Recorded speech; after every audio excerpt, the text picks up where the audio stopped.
अस्सलाम वालेकुम रहमतुल्लाहि व बरकातुहू। स्टूडेंट्स, आज हमने चैप्टर नंबर 3 डायनामिक्स का एक ऐसा टॉपिक करना है जो कि थ्योरेटिकल टॉपिक है। इसमें हम ये सीखेंगे कि ब्रेकिंग क्या होता है और स्किडिंग क्या होता है, उसके अलावा फ्रिक्शन के एडवांटेजेस क्या हैं और डिसएडवांटेजेस क्या हैं, फ़ायदे नुकसानात क्या हैं, उसके अलावा फ्रिक्शन को कम कैसे किया जा सकता है। ठीक है, इसके 3 पार्ट कर लेते हैं। तो उसमें हम सबसे पहले पहला पार्ट डिस्कस करते हैं, that is called braking and skidding. अब ये स्किड क्या होता है, ब्रेक क्या होता है। ब्रेक बेटा एक ऐसा अमल होता है जिसमें हम गाड़ियों की या किसी भी चीज़ की ब्रेक लगाते हैं तो उसकी जो स्पीड है वो स्लोज डाउन हो जाती है या वो रुक जाती हैं। ठीक है, ब्रेकिंग को हम डेफिनेशन के तौर पे तो ले नहीं सकते, लेकिन ये इसको एक प्रोसेस के तौर पे, अमल के तौर पे ले सकते हैं कि ये ब्रेकिंग बेसिकली क्या होता है।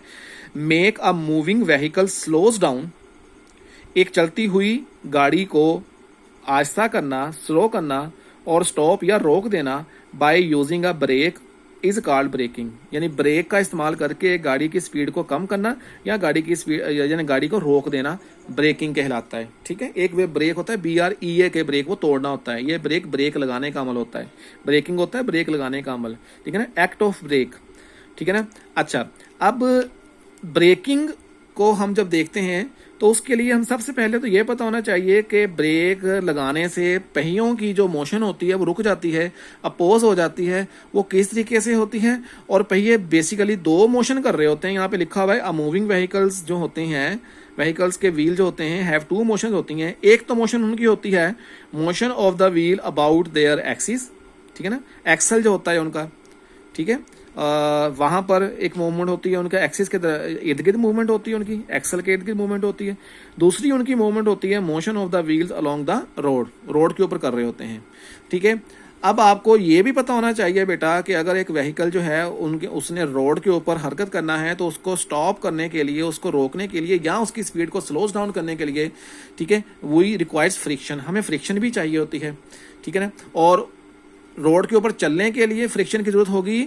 इवन के आपको उसको स्टॉप करने के लिए भी फ्रिक्शन की जरूरत होगी, क्योंकि जब ब्रेकिंग पैड्स हैं ये जब टायर के जो रिम होते हैं उनके साथ अटैच्ड हो जाते हैं, फर्मली अटैच्ड हो जाते हैं, तो फ्रिक्शन पैदा होती है जिससे रुक जाती हैं। आपको पता है कि friction always opposes the motion. तो बेटा ब्रेकिंग पैड्स जब पहिए के साथ, व्हील के साथ लगते हैं तभी कोई गाड़ी रुकती है। ठीक है ना, स्टॉप करना बंद हो जाती है। ठीक है, आपको पता होना चाहिए फॉर एग्जाम्पल फ्रिक्शन की जरूरत है। अगर मैं कहता हूं कि रोड स्लिपरी है, बारिश हुई है, रोड स्लिपरी है, यहाँ जो टायर है, कल मैंने आपको बताया था टायर जो है उसके ऊपर थ्रेड्स वगैरह नहीं है, टायर स्लिप जो है वो घिसा हुआ टायर है। ठीक है, तो आप देखेंगे कि वो जो टायर होगा वो रोल करने के बजाय स्किड करेगा। वो अच्छे तरीके से उसके ऊपर रोल नहीं करेगा, ग्रिप नहीं पकड़ेगा। The vehicle will not move if the wheel start slipping at the same point. ठीक है ना, स्लिपरी रोड के ऊपर हम कह सकते हैं कि for the wheels to roll the force of friction जो है between tyre and the road must be enough that prevents them from slipping. ठीक है, तो ब्रेकिंग अमल में हम क्या करते हैं, किसी भी गाड़ी को रोकने के लिए हम ब्रेक सप्लाई करते हैं। दूसरे नंबर पर आ जाता है स्किडिंग। अब ये स्किडिंग क्या है, अब ये यहाँ पर तो स्किडिंग का आपको बेसिकली उन्होंने समझाया हुआ है। आप साइड पे देखिएगा एक कार भी बनी हुई है रेड कलर की और स्किड कर रही है।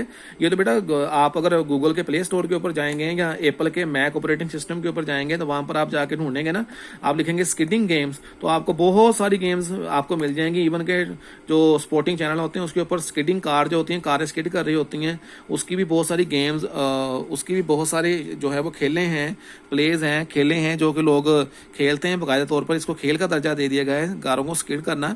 लेकिन स्किडिंग होता क्या है, ये मैंने यहाँ पे लिखा हुआ है, द एक्शन ऑफ स्लाइडिंग और slipping over a surface is known. यानी कि ऐसा एक्शन जिसमें जो व्हीकल होता है, कोई भी चीज होती है वो स्लाइड करती है या जो है वो स्लिप हो जाती है उसके ऊपर, इज नोन एज स्किडिंग। इसको हम क्या कहते हैं, स्किडिंग कहते हैं। अब ये स्किडिंग का अमल होता कैसे बेटा, मिसाल के तौर पर एक कार जो है वो एक रास्ते के ऊपर जा रही है। ठीक है, अब हुआ क्या कि if the brakes are applied too strongly, अगर वो बहुत ही सख्ती के साथ ब्रेक लगाए, ठीक है, मिसाल के तौर पर आपने अक्सर कभी फिल्मों में भी देखा होगा, या किसी आपने कभी मे भी आपने लाइव भी कहीं पर कोई देखा हो, अचानक ही कोई चीज़ सामने आ जाए तो वो जब बहुत ही तेज़ी के साथ ब्रेक लगाता है तो टायर चारों टायर जो होते हैं वो लॉक्ड हो जाते हैं। लॉक्ड हो जाते हैं तो टायर बेसिकली रोल करने के बजाय स्किड करते हैं, स्लिप करते हैं, तो गाड़ी स्लिप होकर आगे को आती है। ठीक है, मोटरसाइकिल भी अगर आप मोटरसाइकिल की अगली ब्रेक और उसकी जो पावर ब्रेक होती है उस दोनों ब्रेक्स को अप्लाई करें तो मोटरसाइकिल भी बजाय उसके टायर जो है वो रोल करने के स्किड करेंगे आगे की जानब, स्लिप करेंगे आगे की जानब। इसको स्किडिंग का नाम दिया जाता है। ठीक है, कि if the brakes are applied too strongly the wheels of the car will lock up, यानी stop turning, and the car will skid due to large momentum. को कार का मास बहुत ज्यादा है, ड्यू टू मास उसका, और उसके साथ वेलोसिटी भी उसकी, जाहिर बात है अगर वो तेज जा रहा है तो उसकी वेलोसिटी भी है, तो मास और वेलोसिटी का हासिल प्रोडक्ट होता है मोमेंटम, तो उसको लार्ज मोमेंटम की वजह से गाड़ी वहां पे रुकेगी नहीं बल्कि वो स्लिप होकर आगे की जाएगी। It will lose its directional control. अगर गाड़ी चलाने वाला कोई इतना यानी कि आम सा बंदा है, उसको नहीं पता इतना कि गाड़ी को कैसे कंट्रोल करना है, अगर उसका कंट्रोल उसके ऊपर से चला गया तो फिर गाड़ी जो है वो या दाएं बाएं जानब गिर जाएगी या बाएं जानब गिर जाएगी स्किड करके। तो चांस स्किड के जरिए जो है वो उसके एक्सीडेंट के ज्यादा होते हैं। ठीक है ना। It is unsafe to drive a vehicle with worn out tyres. और दूसरी बात भी ये है बेटा कि अगर आप अपनी हिफाजत करना चाहते हैं तो अगर कोई कार वगैरह चलाता है तो उसको कार के टायर भी देखना चाहिए। अगर टायर उसके फट गए हैं, खराब हो गए हैं, तो फिर उसके एक्सीडेंट होने का, स्किड करने का, स्किडिंग क्योंकि जब अचानक कोई चीज़ सामने आ जाएगी, जब वो गाड़ी को रोकेगा तो फ्रिक्शन के जरिए जो स्किडिंग होगी तो स्किडिंग के जरिए उसको नुकसान का ज्यादा अंदेशा है। ठीक है, आगे हमारा टॉपिक है कि जो हमने पिछले 2-3 प्रीवियस टॉपिक पढ़े थे, फ्रिक्शन के फायदे क्या हैं, नुकसान क्या हैं, एडवांटेजेस क्या हैं इसके और डिसएडवांटेजेस क्या हैं। कुछ मैंने लिखे हैं यहाँ पे, आप देखें बेटा, आसान से हैं, इसको आप अगर याद कर लें तो आपका एक सवाल बन सकता है पूरा। एडवांटेजेस में हम पहले बात करेंगे, we can walk on ground because of friction. Friction की वजह से हम जमीन पे चल सकते हैं। ऑब्वियसली आपको मैंने पहले भी बताया हुआ है कि जब हम न्यूटन का थर्ड लॉ ऑफ मोशन के मुताबिक ज़मीन को आगे धकेलते हैं तो ज़मीन में पीछे को, हम ज़मीन को पीछे धकेलते हैं, एक्शन है, और ज़मीन हमें आगे धकेलती है, रिएक्शन है। तो इसका मतलब ये हुआ कि हम ज़मीन के ऊपर पाँव रखकर जब ज़मीन को पीछे धकेलते हैं और ज़मीन हमें आगे धकेलती हैं तो फ्रिक्शन की वजह से है। ठीक है, आप पाँव ज़मीन पर रखेंगे तभी फ्रिक्शन क्रिएट होगी और तभी आप चलेंगे। ठीक है, अच्छा, we hold anything because of friction. हम कोई भी चीज़ पकड़ें तो फ्रिक्शन की वजह से होता है। हमारे हाथ और उस चीज़ के दरमियान में बेटा जो फ्रिक्शन पैदा होती है, रगड़ की कुव्वत पैदा होती है, उसके जरिए हम किसी चीज़ को उठा सकते हैं। अगर दुनिया से इस फ्रिक्शन को डिसअपियर कर दिया जाए, एक सवाल भी है आपका कॉन्सेप्चुअल क्वेश्चन में, अगर दुनिया से फ्रिक्शन को ख़त्म कर दिया जाए तो फ्रिक्शन के ख़त्म होने से आप एक सुई तक नहीं पकड़ सकते, क्योंकि किसी भी चीज़ को पकड़ने के लिए फ्रिक्शन की जरूरत लाजमी होती है। ठीक है, तीसरे नंबर पर है, we can not apply brakes if friction disappear. अगर फ्रिक्शन डिसअपियर हो जाए तो हम गाड़ियों की ब्रेक्स ही नहीं लगा, इवन के गाड़ियां ही नहीं चलेंगी रोड के ऊपर, क्योंकि टायर और रोड के दरमियान में जो नेसेसिटी फ्रिक्शन होती है वो टायर को रोल करती है, रोलिंग फ्रिक्शन होती है वो टायर को रोल करती है। ठीक है, अच्छा, उसके अलावा we can write on paper with pencil. ये देखें ना आप, ये मैंने सवाल लिखना है, कोई चीज़ लिखनी है, मैंने लिखना है 50। अब 50 लिखने के लिए मेरे पास कोई ऐसा जादू तो नहीं है कि मैं ऐसे ऐसे करूं तो 50 लिख हो जाए। मुझे पेंसिल को घिसाना पड़ेगा पेपर के ऊपर तभी 50 लिख होगा। ठीक है, तो इसका मतलब है कि हम कोई भी चीज़ जो है वो पेपर के ऊपर पेंसिल के साथ लिखना चाहते हैं तो हमें फ्रिक्शन की जरूरत पड़ेगी।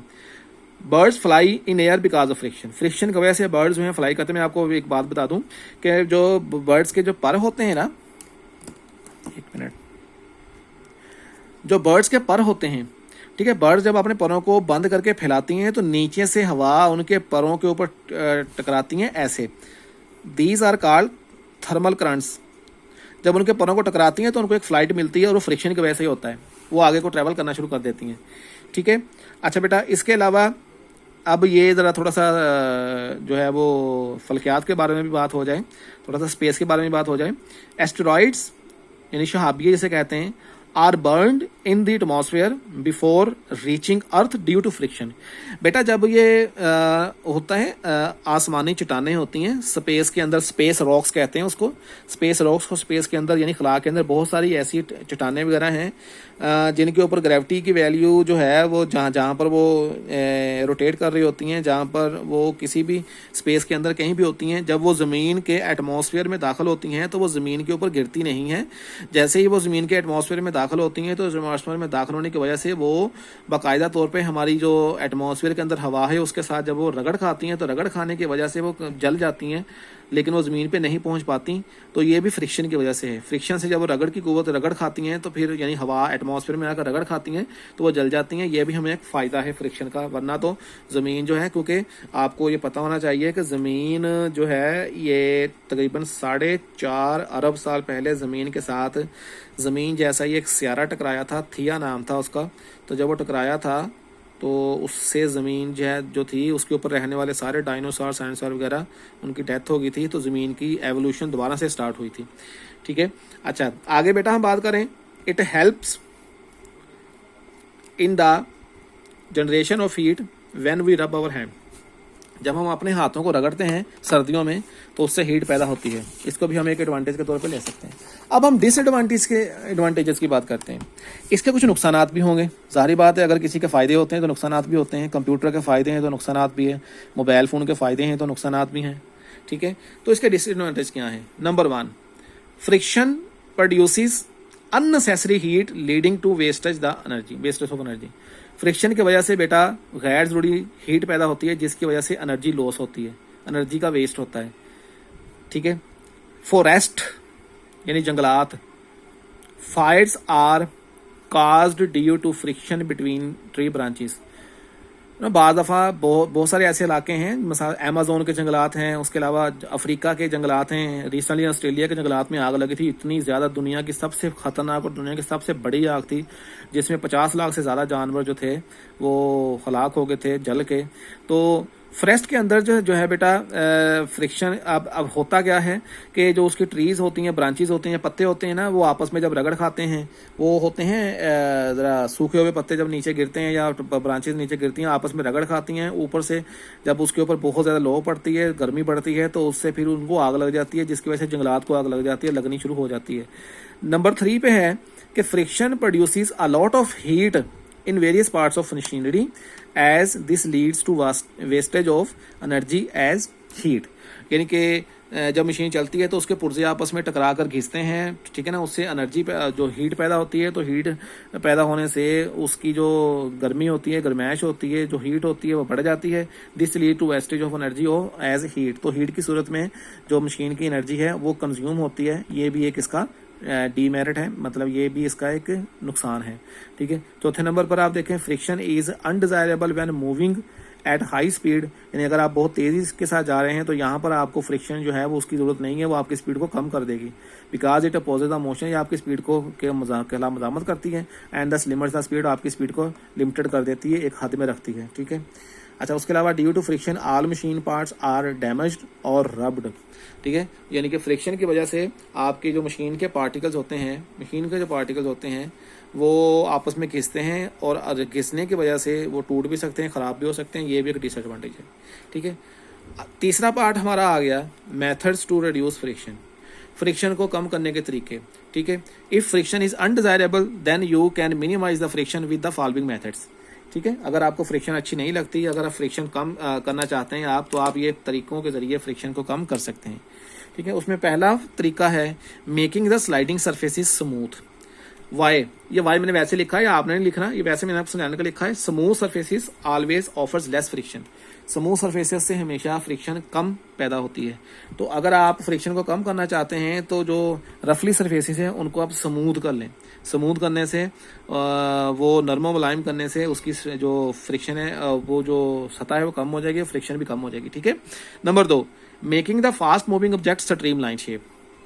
ठीक है, यानी कि जो चलती हुई गाड़ियां हैं उसको आप आगे से ऐसे कर लें, ऐसे लंबूतरी ऐसे जिस। ठीक है, यानी कि उसकी जो शेप है वो आगे से लंबूतरी हो जाए, यानी कि वो आगे से स्ट्रीम लाइन हो जाए, फिश शेप हो जाए, तो उसके ज़रिए जो स्पीड होती है उसको मिनिमाइज किया जा सकता, फ्रिक्शन जो है उसको आप जो है वो मिनिमाइज कर सकते हैं। जो कौन सी फ्रिक्शन की बात हो रही है? एयर फ्रिक्शन की, हवा की फ्रिक्शन की। अगर आप साइड पे देखें तो आपको यहाँ पे एक बुलेट ट्रेन नज़र आएगी, स्ट्रीमलाइन शेप की एक बुलेट ट्रेन नज़र आएगी। दुनिया की जो सबसे तेज़ बुलेट ट्रेन है बेटा वो इस वक्त जापानीज़ या चाइनीज़ के पास है, मुझे सही तरह याद नहीं है, लेकिन उसकी स्पीड 604 किलोमीटर फी घंटा है। मतलब वो 2 घंटों में कराची पहुंच सकती है, इतनी ज़्यादा उसकी स्पीड है। तो वो भी स्ट्रीम लाइन शेप ही है। ठीक है, आगे से लंबूतरी शक्ल की होती है। उससे एयर फ्रिक्शन जो होती है ना, एयर रेजिस्टेंस या एयर ड्रैग, वो मिनिमाइज़ की जा सकती है। लुब्रिकेटिंग द स्लाइडिंग सरफेसिस, अगर स्लाइडिंग सरफेसिस रफ हैं, ठीक है, तो उनके दोनों सरफेसिस के दरमियान में तेल या ग्रीस लगाकर आप उसकी फ्रिक्शन को कम कर सकते हैं, ठीक है।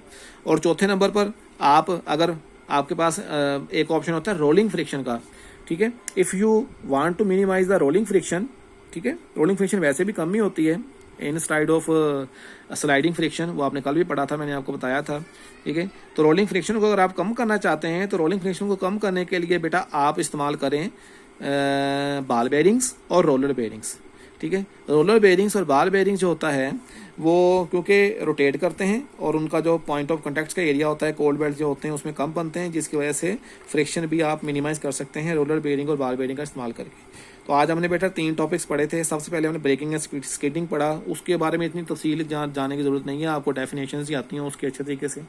उसके बाद हमने फ़ायदे और नुकसान पढ़े फ्रिक्शन के अच्छे तरीके से, ये आपको आना चाहिए अच्छे तरीके से, क्योंकि 3rd चैप्टर से आपको लॉन्ग क्वेश्चन आना है, ठीक है। और चौथे नंबर पर हमने मेथड्स पढ़े, ये आमतौर पे शॉर्ट क्वेश्चन में बहुत दफ़ा आ चुका है सवाल। तो आई होप आपने लेक्चर को एंजॉय भी किया होगा और अंडरस्टैंड भी कर लिया होगा। अपना ख्याल रखिएगा, स्टे होम, स्टे सेफ, अल्लाह हाफिज़।